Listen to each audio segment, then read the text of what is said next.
ওদের কাছে সংখ্যা নেই, ওদের কাছে পুলিশ আছে, ওদের কাছে গুন্ডা আছে, ক্রিমিনাল। আজ মেটিয়াপুরের বাঁধাবরতলা মোড়ে বিশাল এক জনসভা।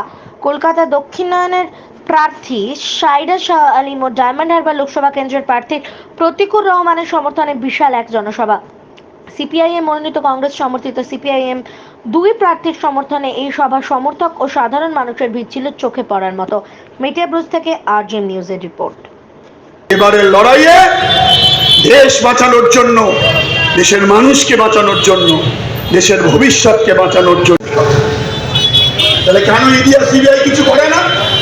করবে না, করবে না। তৃণমূলের পিছনে গন্ধ, সেই গন্ধ বিজেপি দেখাবে না, কারণ বিজেপির পেছনেও গন্ধ আছে। সারা দেশকে ওরা লুট করছে। তৃণমূল যদি বাংলায় লুট করে, তৃণমূল যদি বাংলায় পঞ্চায়েত, পৌরসভা, সরকারি দপ্তর লুট করে, তাহলে বিজেপি গোটা দেশ লুট করছে। আম্বানি আদানি হয় লুট করছে। তৃণমূল যদি চোর হয়, বিজেপি দিয়েছিল। পঁচাশি ভাগ কাজ হয়ে যাবার পর সিঙ্গুর হলো না। 11ই মার্চ 2007 ব্রিগেড ফেরের জাঙ্গে দাঁড়িয়ে বুদ্ধদা বললেন, নন্দীগ্রামের মানুষ যদি না চায়, নন্দীগ্রামের শিল্প হবে না। ষড়যন্ত্র থামেনি। তার 3 দিনের মাথায় নন্দীগ্রামের 14ই মার্চের ঘটনা। যে 14ই মার্চের ঘটনা দেখিয়ে বামফ্রন্ট সরকার, সিপিআইএম পার্টি বামপন্থীদের বিরুদ্ধে আর মুখ্যমন্ত্রী বুদ্ধদেব ভট্টাচার্যের সাদা ধুতি পাঞ্জাবিতে ছোট পোর্টাল চালান কবির পুরকায়স্থ, তার বিরুদ্ধে সন্ত্রাস দমন আইন বিজেপি লাগবে, মোদি লাগবে, 56 ইঞ্চি ছাতি লাগবে। ওদের হাতে ইডি আছে, সিবিআই আছে। এই বল খেলায় আপনারা তো জানেন, মোহনবাগান মাঠে খেলা হয়, ইস্ট বেঙ্গল মাউন্টব্যাটেন মাঠে খেলা হয়, সল্টলেকে খেলা হয়। কলকাতা শহর ফুটবলের মক্কা। একটা বলকে নিয়ে 11-22 জন খেলে বেড়ায়। তাহলে যতই 90 মিনিট একটা টিম বলের উপর দখল রাখুক না কেন, অপোনেন্টের পেনাল্টি বক্সে ঢুকে কিংবা গোলে যদি বল ঢুকাতে না পারে, তাহলে খেলায় যেটা যায় না, খেলার কোনো মীমাংসা হয় না। সবাই জানে। কলকাতার মানুষকে আর আমি কি বলবো? আমরা দেখি না, ভোট যখন এগিয়ে আসে, বল নিয়ে গোটা মাঠ ইডি আর সিবিআই ঘুরে বেড়ায়। কিন্তু পশ্চিম বাংলার দুর্নীতির যে আঁতুর ঘর, সেই দুর্নীতির আঁতুর ঘরের যে গোলপোস্ট, সেই গোলপোস্টের সামনে দুটো পাকা মাগুর দাঁড়িয়ে আছে। ইডি আর সিবিআই গোটা বাংলায় বল নিয়ে ঘুরে বেড়ায়, কিন্তু হাজরা মোড় মানে দুর্নীতির আঁতুর ঘরের পেনাল্টি বক্সের মাথা হাজরা মোড়, সেই হাজরা মোড় পেরিয়ে ইডি আর সিবিআই কিন্তু যায় না। বিজেপি তৃণমূলকে উৎখাতের লড়াইয়ে গণতান্ত্রিক ধর্মনিরপেক্ষ বাংলায় নতুন একটা ইতিহাসের দিকে আমরা সবাই চলতে পারবো, এই আশা প্রকাশ করে নেতৃত্ববৃন্দ এবং আজকের এই সভায় উপস্থিত যারা আছেন এবং এই মাইকের আওয়াজ যতদূর যাচ্ছে, আমার গুরুজনদেরকে সবাইকে আমাদের পক্ষ থেকে যথাযোগ্য শ্রদ্ধা ও সম্মান জানাচ্ছি। এখানে নিশ্চয়ই ইলেকশন কমিশনের লোকজন আছে, ভিডিও করছে। আমি জানি আশেপাশে কোনো সিভিক পুলিশও আছে যারা ভিডিও করছে। যদি কোনো সিভিক পুলিশ থাকো এখানে, ভাই তোমাদেরকে বলবো লুকিয়ে না থেকে সামনে এসে ভিডিও করো। আর এই ভিডিও নবান্নে পাঠিয়ে দেখো। আগামী 1 তারিখে নির্বাচন হবে, আর 4 জুনের পরে দক্ষিণ কলকাতাতে মালা বদল হবে, আর ডায়মন্ড হারবারে পালা বদল হবে। মানুষজন তাই বলছে। আপনাদের কাছে এসছি, আমি ডায়মন্ড হারবার লোকসভা কেন্দ্রের প্রার্থী। কেন নির্বাচন করছি আমরা আপনারা বিস্তারিত বলেছি, আমি বিস্তারিত বলতে চাইছি না। যে সময় দাঁড়িয়ে আমরা নির্বাচন হচ্ছে গোটা ভারতবর্ষের মাটিতে, দেশে এমন একটা সরকার আছে গোটা ভারতবর্ষের সংবিধানকে প্রতিদিন দুমড়ে মুচড়ে শেষ করে দেওয়ার চক্রান্ত করছে। সংবিধানের যে গণতান্ত্রিক অধিকার, সেই অধিকারগুলো এই বিজেপির সরকার রাবার দিয়ে মুছে ফেলতে চাইছে। আর উল্টো দিকে দাঁড়িয়ে পশ্চিমবঙ্গে যে সরকার আছে, এই সরকারটা হুবাহু টুকলি করে পশ্চিমবঙ্গে নিজের শাসন ক্ষমতা কায়েম করতে চাইছে। তাই আমরা বলেছি বিজেপি আর তৃণমূল আলাদা কোনো দল নয়। ওই 16 পয়সাটা ছিল না অমিতাভ বচ্চনের কাছে, হেড করুক আর টেল করুক ঘুরে ফিরে একই হতো। আসলে বিজেপি আর তৃণমূল হচ্ছে 16 অমিতাভ বচ্চনের পকেটে থাকা পয়সাটার মতো, হেড করুক আর টেল করুক ঘুরে ফিরে একই হবে। তাই বিজেপি তৃণমূলের বিরুদ্ধে আমাদের লড়াই, এ লড়াই আমরা লড়তে নেমেছি আপনাদের সাহায্য সহযোগিতায়। আমাদের কাছে ইলেকট্রাল বন্ডের কোটি কোটি টাকা নেই। তৃণমূল বিজেপিকে তো উত্তর দিতে হবে। অনেকে বলছি ইলেকট্রাল বন্ড কি, খায় না মাথায় দেয়। আমরা বললাম কিচ্ছু নয়। আপনি বাড়িতে যখন আপনার বৃদ্ধা বাবার জন্য যে ওষুধটা কিনে নিয়ে যান, যে ওষুধের দাম 8 টাকা ছিল এখন 24 টাকা হয়ে গেছে। আপনি আপনার বাচ্চার জন্য যে দুধটা কিনে নিয়ে যান, আপনার বাচ্চা যে দুধটা খায়, এই 10 বছর এই 5 বছরের দুধের দাম 10 টাকা বেড়ে গেছে। কেন বেড়ে গেছে জানেন? এই ওষুধের কোম্পানিগুলি, দুধ কোম্পানিগুলি ইলেকট্রাল বন্ডের নামে মোদি আর দিদিকে হাজার হাজার কোটি কোটি টাকা ফান্ডিং করেছে। পকেট কাটলো আপনার, সেই টাকা নিয়ে মোদি দিদি দুজনে প্রতিদিন হেলিকপ্টারে করে গোটা পশ্চিমবঙ্গ চষে বেড়াচ্ছে। আপনার সন্তানের ভবিষ্যৎ কি? এ লড়াই রাজনীতির লড়াই, নীতির লড়াই। বিশ্বাস করুন, আমরা কোনোদিন আওয়াজ দাও, আমরা যারা বামপন্থী রাজনীতি করি, আমরা যারা বাম কংগ্রেসের হয়ে এই সময় রাজনীতির ময়দানে নেমেছি, আমাদের কাছে রাজনীতির ময়দানে এসে দুর্নীতির কথা বলবো, রাম মন্দির হবে কি হবে না, হিন্দু মুসলমান হবে কি হবে না, এতে বলার জন্য রাজনীতির জায়গা না। আমরা প্রতিদিন বলেছি রাজনীতি কার স্বার্থে? মানুষের স্বার্থে রাজনীতি। আপনার বাড়ির সন্তানের জন্য শিক্ষা হবে কিনা, আপনার বাড়ির সন্তানটা স্কুল কলেজে পড়তে পারবে কিনা, তার জন্য রাজনীতি। আপনার বাড়ির সন্তানটা স্কুল কলেজে লেখাপড়া করার পরে সে কলকারখানায় বা সরকারি জায়গায় চাকরি পাবে কিনা, তার জন্য রাজনীতি। আপনার জিনিসপত্রের দাম কমবে কিনা, দুবেলা দুমুঠো পেট ভরে খেতে পারবো কিনা, তার জন্য রাজনীতি। আজকের গোটা রাজনৈতিক ব্যবস্থাটাকে শেষ করে দেওয়ার চেষ্টা করা হচ্ছে।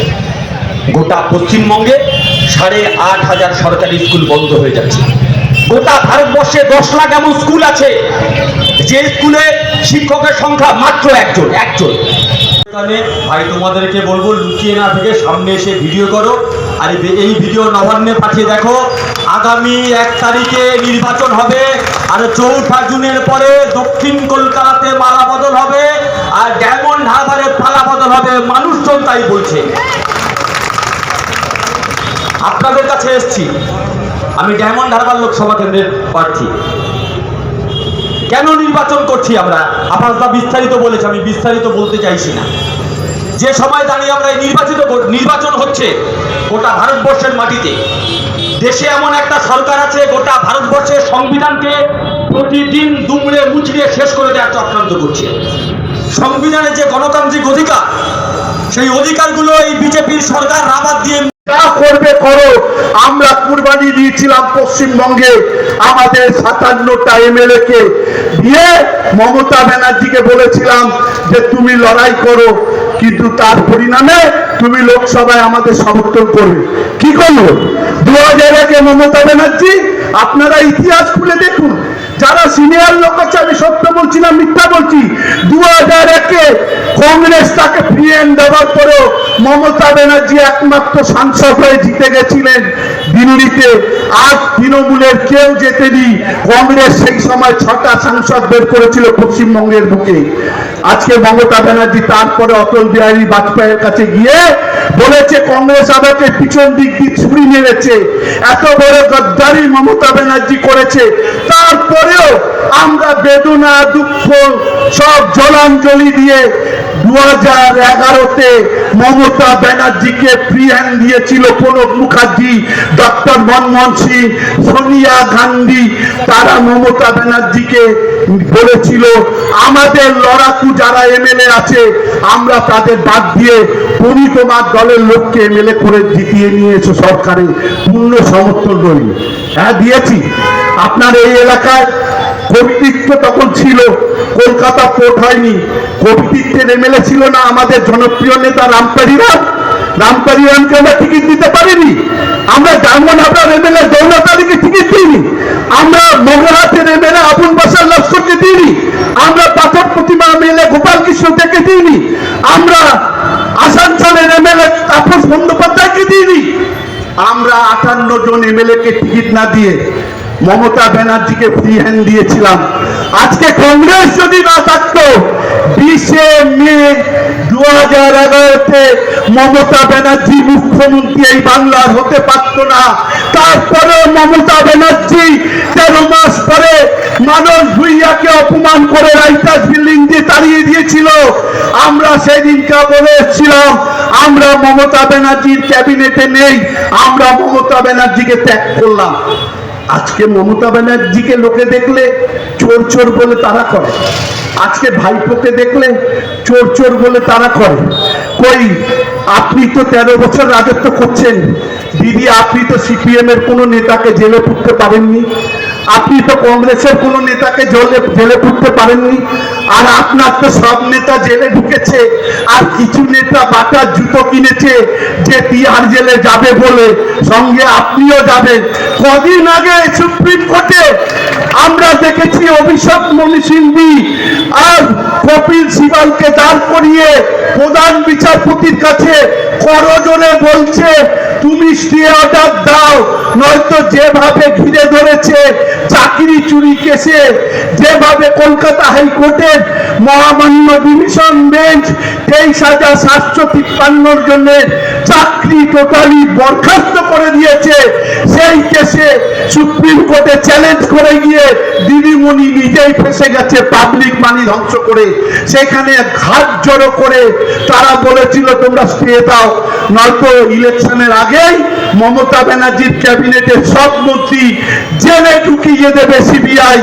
লাস্টে বাধ্য হয়ে প্রধান বিচারপতি তাদের অনুরোধ রেখে মমতাকে বাইরে রেখেছে।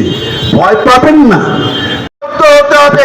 কেন আমরা দীর্ঘ 10 বছর ধরে দেখছি মোদী সরকার যে সাম্প্রদায়িক শক্তি উস্কানি দিয়েছে।